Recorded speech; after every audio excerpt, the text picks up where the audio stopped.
नमस्कार दोस्तों, high study channel पर आप लोगों का बहुत बहुत स्वागत है। इस वीडियो में हम लोग बात करेंगे जो FCI food corporation of India की ओर से असिस्टेंट ग्रेड 3 यानी कि AC3 की जो वैकेंसी आने वाली है। ये वैकेंसी आप लोगों की नवंबर के एंड तक या फिर दिसंबर के फर्स्ट वीक तक आ जाएगी। इसमें जो आप लोगों के मेजर डाउट आ रहे हैं कि सर इसका जो एग्ज़ाम है, एग्ज़ाम कंडक्टिंग एजेंसी है वो कौन होगी, IBPS होगी या फिर SSC का जो एग्ज़ाम कंडक्ट करवाती है TCS होगी। उसके बाद आप लोग पूछ रहे थे कि सर इसकी जो एज लिमिट है वो क्या होगी। एक आपका जो डाउट था एज लिमिट के रिगार्डिंग था कि सर इसकी एज लिमिट क्या होगी, एज लिमिट के रिगार्डिंग आप लोग पूछ रहे हैं। उसके बाद क्या सर इसमें इंटरव्यू भी होता है, इंटरव्यू के बारे में भी आप लोग पूछ रहे हैं कमेंट करके कि क्या सर इसमें इंटरव्यू भी होता है, क्या एज लिमिट क्या होगी। और मेन है क्या सर इसमें कोई कंप्यूटर सर्टिफिकेट भी रिक्वायर्ड है क्या, कंप्यूटर। तो आप लोग ये भी पूछ रहे हैं कि सर कंप्यूटर सर्टिफिकेट भी रिक्वायर्ड है क्या, और एग्ज़ाम कंडक्टिंग एजेंसी होगी। तो ये 4-5 आप लोगों के डाउट आ रहे हैं कि सर ये इसमें क्या क्या चीज़ें ज़रूरी रहेंगी और क्या इसकी एलिजिबिलिटी रहेगी, एलिजिबिलिटी क्या रहेगी, ये आप लोग पूछ रहे हैं। उसके बाद एक चीज़ ये है क्या सर हम मोर देन 1 पोस्ट के लिए अप्लाई कर सकते हैं या नहीं कर सकते हैं। तो ये जितने भी डाउट आप लोगों के सारे डाउट इस वीडियो में क्लियर करूँगा और बताऊँगा कि किस तरीके से जो इसकी एज लिमिट क्राइटेरिया है वो किस पोस्ट का क्या रहता है। ये मैंने ओल्ड नोटिफिकेशन डाउनलोड कर रखा है 2022 वाला।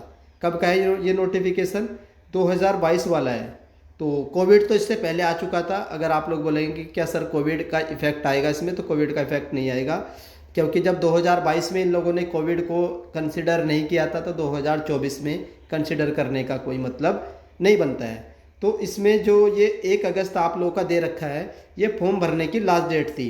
फॉर्म भरने की जो लास्ट डेट थी ये 1 अगस्त थी। तो लास्ट डेट तक आपकी एज काउंट की गई है। 28 साल आप लोगों की जेई के लिए रहती है। और बाकी जो रिमेनिंग जितनी भी पोस्ट है, स्टेनोग्राफर की हो, असिस्टेंट ग्रेड 3 जनरल की हो, इन सब की जो एज लिमिट रखी गई है वो 27 रहेगी।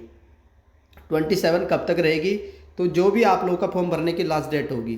जैसे ही आप लोग जानते हैं कि सर इसका जो फेज़ 1 है वो एक्सपेक्टेड है 18 जनवरी को, 18 जनवरी 2025 को फेज़ 1 एक्सपेक्टेड है। और जो आप लोगों का फेज़ 2 होगा ये होगा आप लोगों का 15 फरवरी को। तो ये एक्सपेक्टेड एग्ज़ाम डेट है 2025 वाली। तो इसके हिसाब से देखा जाए कि नोटिफिकेशन कब तक आ जाएगा, तो नवंबर के लास्ट तक नोटिफिकेशन आ जाएगा और 15 या 20 दिसंबर तक आप लोगों का फॉर्म कंप्लीट करवा लिया जाएगा। 15 या 20 दिसंबर तक आप लोगों का जो फॉर्म है वो भी भरवा लिया जाएगा। उसके बाद ये डाउट आपका क्लियर हो चुका होगा। अब हम लोग देखेंगे कि इसमें जो आप लोगों का जो फॉर्म है ये कौन कौन भर सकता है, फॉर्म कौन कौन फिल कर सकता है, ये मैं आपको एक्सप्लेन कर देता हूँ। इसमें जो सबसे पहले है जेई सिविल। तो जेई सिविल के लिए आप लोग के पास डिग्री होनी चाहिए सिविल इंजीनियरिंग में, या फिर डिप्लोमा होना चाहिए। और डिप्लोमा अगर किया है तो आपके साथ 1 साल का एक्सपीरियंस होना चाहिए। उसी तरीके से जेई इलेक्ट्रिकल एंड मैकेनिकल, तो आप लोग के पास डिग्री या तो इलेक्ट्रिकल में होनी चाहिए या मैकेनिकल में होनी चाहिए। और अगर आप लोगों के पास डिप्लोमा है इलेक्ट्रिकल या मैकेनिकल में तो उसके साथ आप लोगों को 1 साल का एक्सपीरियंस सर्टिफिकेट लगाना होगा। उसके बाद स्टेनोग्राफर ग्रेड 2, तो इसमें आप लोगों के पास ग्रेजुएट होना चाहिए, 40 की स्पीड होनी चाहिए और 80 वर्ड पर मिनट इंग्लिश टाइपिंग होनी चाहिए और शॉर्ट हैंड होनी चाहिए। तो ये 40 की आप लोगों की टाइपिंग है और 80 की आप लोगों की शॉर्ट हैंड की स्पीड है इंग्लिश में। तो स्टेनोग्राफर सिर्फ इंग्लिश वाले अलाउड रहते हैं इसमें, हिंदी वाले अलाउड नहीं होंगे, क्लियरली मेंशन कर रखा है इंग्लिश एंड हिंदी। हिंदी नहीं है, सिर्फ और सिर्फ इंग्लिश है। उसके बाद जो इसमें नेक्स्ट पोस्ट आती है ये आती है AG3 जनरल की। तो इसमें आप लोगों के पास सिर्फ और सिर्फ ग्रेजुएट होने चाहिए। अब ग्रेजुएट क्या हो सकता है सर, तो ग्रेजुएट में आप लोगों के पास BA हो, या फिर आप लोगों ने MA कर रखी हो, मास्टर डिग्री आ जाएगी, या फिर आप लोगों ने BSc कर रखी हो या MSc कर रखी हो, या फिर आप लोगों ने B.Tech कर रखी हो या फिर M.Tech कर रखी हो। उसके बाद और क्या डिग्री होती है, या आप लोगों ने B.Com कर रखी हो या M.Com कर रखी हो, या फिर आप लोगों ने BBA कर रखी हो या आप लोगों ने BCA कर रखी है। तो कोई भी बैचलर डिग्री सिंपली ग्रेजुएट होना चाहिए, आप लोग AG3 जनरल के लिए अलाउड रहेंगे।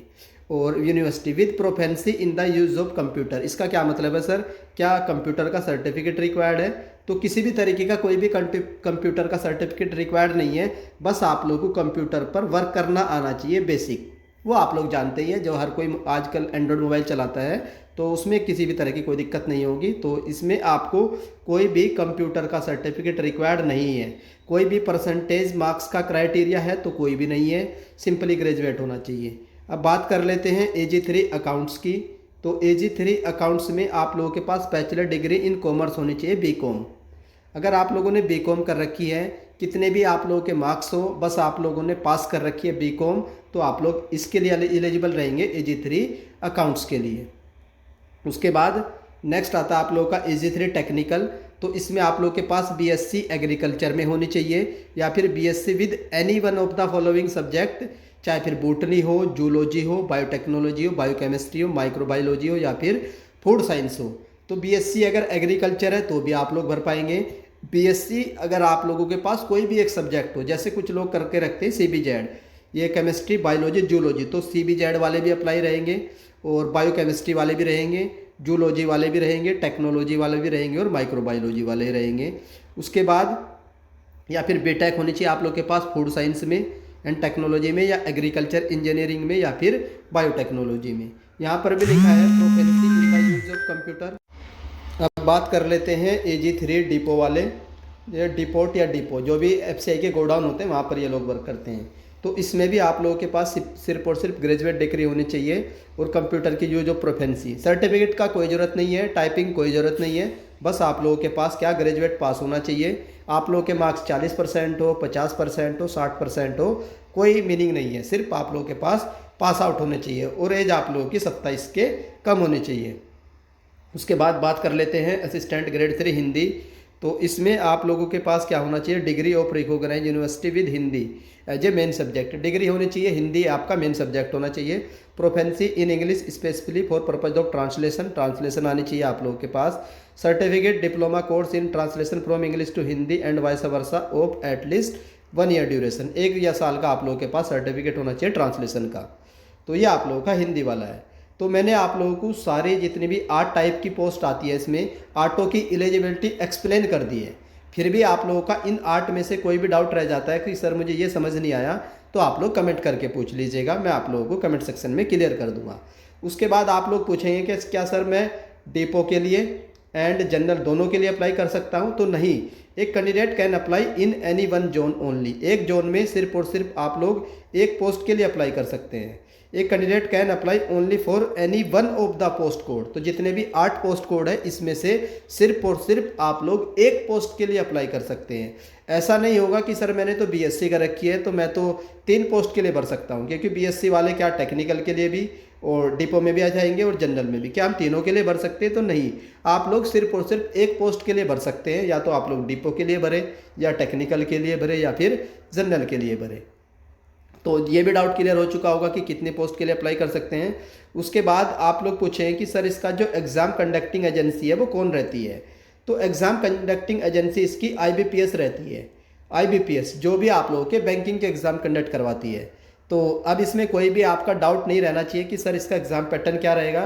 तो प्योरली बैंकिंग रहता है। जो 3 सेक्शन बचते हैं उनका बैंकिंग वाला रहता है, और जो एक सेक्शन बचता है आप लोग का GS वाला सेक्शन, तो इसका जो पैटर्न रहता है SSC वाला रहता है। 8th स्टैंडर्ड का क्लास 8 वाले लेवल के क्वेश्चन पूछे जाते हैं, 25 क्वेश्चन, जिसमें रहता है आप लोग करंट अफेयर के 5 और 20 रहेंगे आप लोगों के GS, history, polity, economics, geography, उसमें 20 मार्क्स में सब रहेगा। कंप्यूटर आप लोगों का मेंस में रहेगा। तो ये इसका एग्ज़ाम पैटर्न भी है, आप लोग इसका स्क्रीनशॉट लेकर के रख लीजिए, मैं अपने टेलीग्राम ग्रुप में भी शेयर कर दूंगा। फेज़ 1 के 15 गुना कैंडिडेट को फेज़ 2 के लिए बुलाया जाता है। फेज़ 2 हर एक पोस्ट के लिए अलग अलग रहता है। जनरल एंड डिपो वाले के लिए सिर्फ और सिर्फ एक फेज़ 2 होगा, बाकी जो रिमेनिंग पोस्ट है उनके लिए 2 फेज़ 2 होंगे। फेज़ 2 में आप लोगों का पेपर 1, पेपर 2 एंड पेपर 3 होगा। ये पेपर 3 आप लोगों का AG3 हिंदी वालों के लिए होगा। तो ये आप लोगों का फेज़ 2 का पेपर 1 है, जो जनरल एंड ये हर एक पोस्ट के लिए कॉमन है, ये तो आपको देना ही देना है। ये फेज़ 2 का पेपर 1 है जो आप लोगों को हर एक पोस्ट के लिए देना ही देना है, और बाकी जो पोस्ट बचती है उसमें आप लोगों को एक दूसरा पेपर देना है जो टेक्निकल का होगा। जैसे मैकेनिकल वाले मैकेनिकल देंगे, और बीकॉम वाले बीकॉम वाला देंगे, और एग्रीकल्चर वाले एग्रीकल्चर का देंगे, और हिंदी वाले हिंदी का देंगे। तो ये आप लोगों का दूसरा पेपर है। तो ये भी मैंने एक्सप्लेन कर दिया। यहाँ पर सिलेबस भी है, तो ये मैं अलग से डाल दूँगा आप लोगों का पेपर भी एंड सिलेबस भी।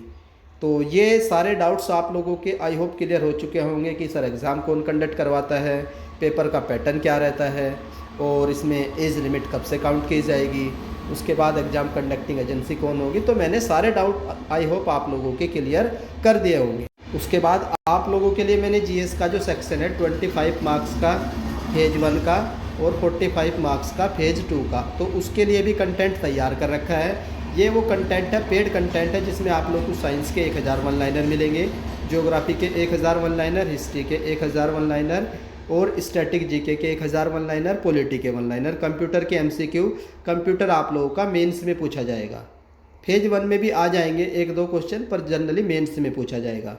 उसके बाद करंट अफेयर भी आपको दिया जाएगा। तो 150 रुपये की सारी पीडीएफ आप लोगों को मिल जाएंगी अगर आप लोग पीडीएफ परचेज करना चाहते हैं। पीडीएफ कैसे परचेज करेंगे, तो इस नंबर पर आप लोगों को पेमेंट करनी है 150 रुपये की, और हमारी जो बहनें हैं फीमेल एस्पिरेंट हैं उनको 100 रुपये की पेमेंट करनी है। उनको 100 रुपये की पेमेंट करनी है। अगर वो उसमें भी असमर्थ है पेमेंट करने में, तो आप लोग मुझे पर्सनली बता सकते हैं, मैं आप लोगों के लिए और छूट कर दूंगा जो हमारी बहनें हैं फीमेल एस्पिरेंट है। तो इस तरीके से आप लोग अपना पेड कंटेंट को भी परचेज कर लीजिए। नोटिफिकेशन का वेट मत करिए, नोटिफिकेशन तो आ ही जाएगा, लेकिन अगर आप लोग नोटिफिकेशन आने के बाद पढ़ाई करेंगे तो आप लोगों के पास टाइम कम मिलेगा। अभी नोटिफिकेशन नहीं आया है तो 20 से 25 दिन है, तो इसमें भी आप लोग कम से कम 20-30% अपना सिलेबस कंप्लीट कर सकते हो। तो आप लोग इन पीडीएफ को जरूर परचेज कर लीजिएगा जो भी एफसीआई को टारगेट कर रहे हैं। कोई ज़्यादा फीस नहीं है, नॉमिनल सा रखा है आप लोगों के लिए।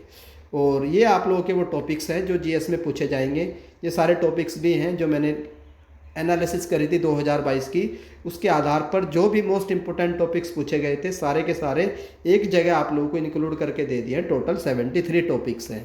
मैं भी क्लासेस शुरू करवाऊंगा, टॉपिक वाइज करेंगे। पहला टॉपिक हम लोग इंडस वैली सिविलाइजेशन करेंगे, तो फिर उसके बाद जैनिज्म। तो ये सारे टॉपिक मैं भी कवर करवाऊंगा, लेकिन उसमें टाइम लगेगा। तब तक आप लोग पेड पीडीएफ से करते रहिए। बाकी मैं इतना करवा दूंगा कि आप लोग आउट ऑफ 25 15 मार्क्स तो कर ही लोगे यूट्यूब के द्वारा भी। तो ये आप लोगों की एफसीआई के रिगार्डिंग डाउट्स थे। आई होप ये सारे डाउट क्लियर हो चुके होंगे। फिर भी अगर आप लोगों का कोई डाउट रह जाता है तो आप लोग कमेंट सेक्शन में वो डाउट पूछ सकते हैं। वो डाउट मैं आप लोगों का कमेंट सेक्शन में क्लियर कर दूंगा। तो वीडियो पसंद आती है तो वीडियो को लाइक कर दीजिएगा। चैनल पर फर्स्ट टाइम विजिट कर रही हो तो चैनल को सब्सक्राइब कर लो, बेल आइकन को ऑन कर लीजिए। वीडियो देखने के लिए धन्यवाद। Thank you.